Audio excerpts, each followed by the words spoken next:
할렐루야.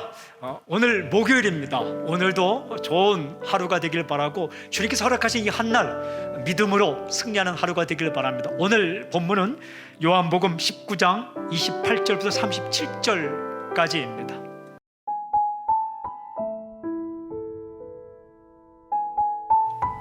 요한복음 19장 28절에서 37절 말씀. 그 후에 예수께서 모든 일이 이미 이루어진 줄 아시고 성경을 응하게 하려 하사 이르시되 내가 목마르다 하시니 거기 신 포도주가 가득히 담긴 그릇이 있는지라. 사람들이 신 포도주를 적신 해면을 우슬초에 메어 예수의 입에 대니 예수께서 신 포도주를 받으신 후에 이르시되 다 이루었다 하시고 머리를 숙이니 영혼이 떠나가시니라. 이 날은 준비일이라. 유대인들은 그 안식일이 큰 날이므로 그 안식일에 시체들을 십자가에 두지 아니하려 하여 빌라도에게 그들의 다리를 꺾어 시체를 치워달라 하니 군인들이 가서 예수와 함께 못 박힌 첫째 사람과 또 그 다른 사람의 다리를 꺾고 예수께 이르러서는 이미 죽으신 것을 보고 다리를 꺾지 아니하고 그중 한 군인이 창으로 옆구리를 찌르니 곧 피와 물이 나오더라. 이를 본 자가 증언하였으니 그 증언이 참이라. 그가 자기의 말하는 것이 참인 줄 알고 너희로 믿게 하려 함이니라. 이 일이 일어난 것은 그 뼈가 하나도 꺾이지 아니하리라 한 성경을 응하게 하려 함이라. 또 다른 성경에 그들이 그 찌른 자를 보리라 하였느니라.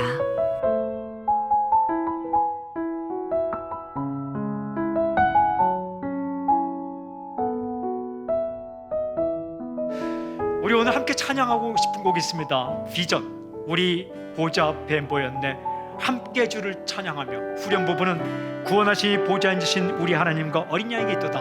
우리 선포하며 찬양합시다. 하나님을 찬양합니다. 우리 보좌에 모였네. 함께 주를 찬양하며 하나님의 사랑 그 아들 주셨네. 그의 피로 우리 구원받았네. 십자가에서 쏟으신 그 사랑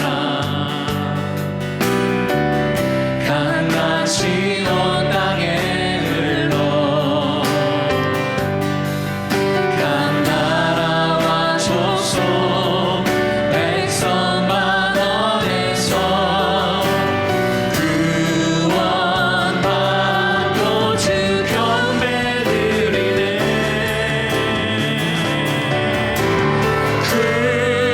구원하심이 보좌에 앉으신 우리 하나님과 어린 양에게 있도다. 구원하심이 보좌에 앉으신 우리 하나님과 어린 양에게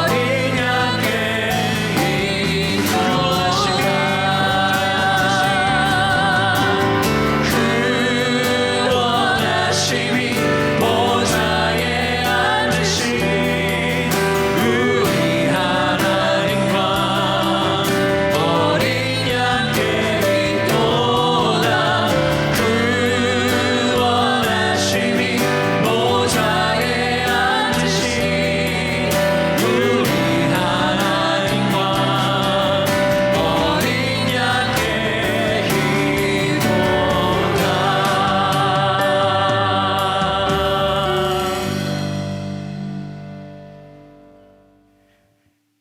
우리 함께 읽은 요한복음 19장 28절부터 37절까지의 말씀에는 십자가에서의 예수님의 마지막 모습이 기록되어 있습니다.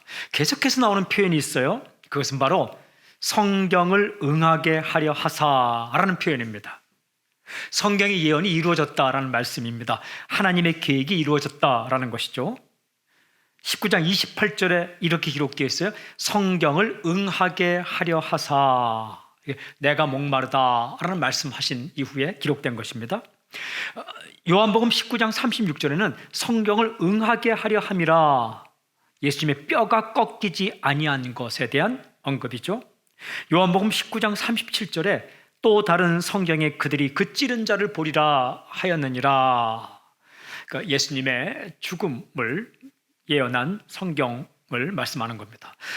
그런데 이렇게 직접적으로 기록되진 않았지만 예수님께 직접 하신 말씀이 마음에 들어왔습니다. 그게 바로 19장 30절 말씀입니다.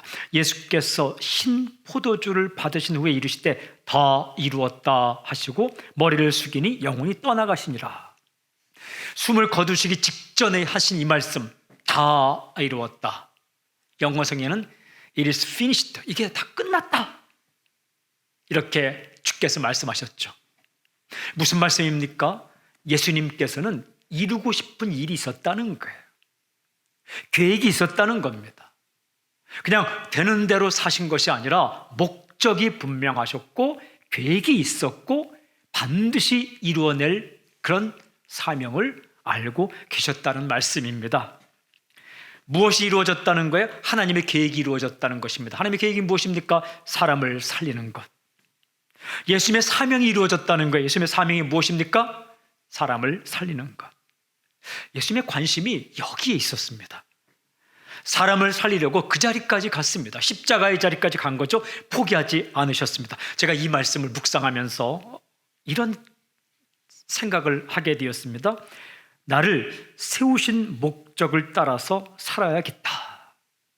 오늘 큐티 제목을 나를 세우신 목적을 따라서 이렇게 정했습니다.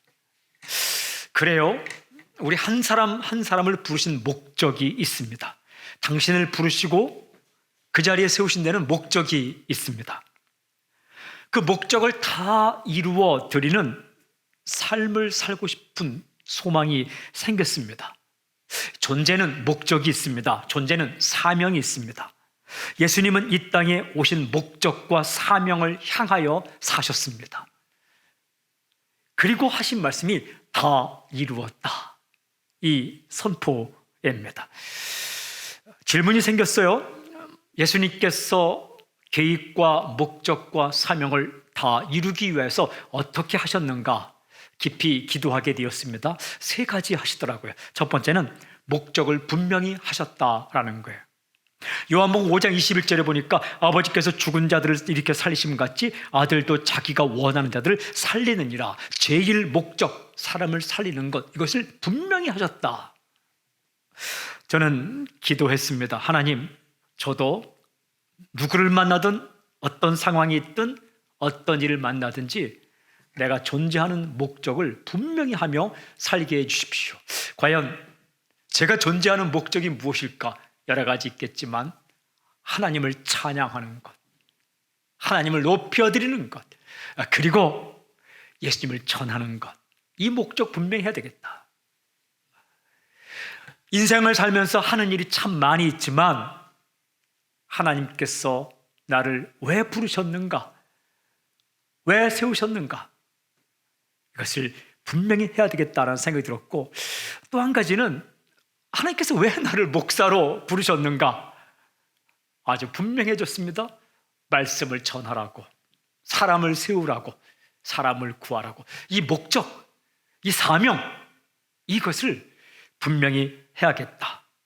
두 번째는 예수님께서 그 목적을 이루기 위해 인내하셨다. 히브리서 말씀 읽어보니까 히브리 12장 2절에 믿음의 주여 또 온전하게 하신 이인 예수를 바라보자 그는 그 앞에 있는 기쁨을 위하여 십자가를 참으사 부끄러움을 개의치 아니하시더니 하나님 보좌 우편에 앉으셨느니라. 예수님께서 참으셨다, 인내하셨다. 참고 견디는 일 없이 되는 일이 있을까요? 없더라고요. 참고 견디고 버티는 것 없이 되는 일이 있을까? 없더라고요. 예수님께서 다 이루었다, 이 말씀 하시기 전에 인내하셨다라고 히브리서 기자는 말씀하고 있었습니다. 참기 힘든 일이 있죠. 참고 싶지 않은 일들이 있죠. 참으십시오. 오늘 기도하십시오. 하나님 아버지, 나에게 인내의 능력을 부어주십시오. 세 번째 묵상하는 가운데 한 사람을 부르시고 세우셨다라는 깨달음이 있었습니다. 제가 다시 요한복음을 돌아가서 읽게 되었어요. 그런데 요한복음 17장에 예수님이 하신 기도문을 다시 읽게 되었는데요, 17장 6절에 이런 기도가 있습니다. 세상 중에서 내게 주신 사람들에게 내가 아버지의 이름을 나타내었나이다. 이 말씀이 은혜가 되었어요. 세상 중에서 내게 주신 사람들에게 내가 아버지의 이름을 나타내었나이다. 그러니까 예수님은 세상에서 자기 사람들, 즉 예수님을 믿는 사람들에게 하나님의 아버지의 이름을 나타내었다. 이게 그런 사람들을 세우시고 부르시고 구별하셨다라는 거죠. 그러면서 이렇게 기도하시더라고요. 17장 14절과 15절에 내가 아버지의 말씀을 그들에게 주었사오매 세상이 그들을 미워하였사오니 이는 내가 세상에 속하지 아니함 같이 그들도 세상에 속하지 아니함으로 인함이니이다. 내가 비옵는 것은 그들을 세상에서 데려가시기를 위함이 아니요 다만 악에 빠지지 않게 보전하시기를 위함이니이다. 내가 아버지의 말씀을 저들에게 주었습니다. 저들을 세상에서 데려가기를 기도하는 게 아니라 세상에 있지만 악에게 빠지지 않기를 기도합니다. 예수님께서 부른 사람이 있더라고요. 그게 바로 저더라고요. 예수님의 계획은 무엇이냐? 한 사람 한 사람 불러서 그들에게 말씀을 주시고 그들을 통해 말씀을 전하고 그들을 통해서 주님의 목적을 이루어 가시는 그 계획을 가지고 계셨더라고요. 그러니까 제 인생이 주님의 계획 안에 있다는 걸 알게 되었어요. 우리 교회가 주님의 계획 안에 있다는 것을 알게 되었습니다. 언젠가 주님 앞에 다다랐을 때 저도 이 고백을 했으면 좋겠어요. 다 이루었다. 부족하고 아쉽고 후회 많은 인생이지만 그래도 주님께서 나에게 주신 사명과 주님께서 나에게 주신 목적을 잘 이루었습니다. 어떻게 하면 그렇게 살 수 있을까? 매일 매순간 우리를 부르신 일반적인 공통적인 목적, 주님 찬양하고 그리고 주님 전하는 것, 이거 게으르지 않고 열심히 하시길 바랍니다. 이 열정을 빼앗기지 않기를 바랍니다. 이 열정이 다른 잘못된 것을 전하는 사람보다 더 못하지 않기를 바랍니다. 그리고 두 번째는 당신이 있는 자리에 세운 데는 다 목적이 있습니다. 당신에게만 맡겨준 사명이 있어요.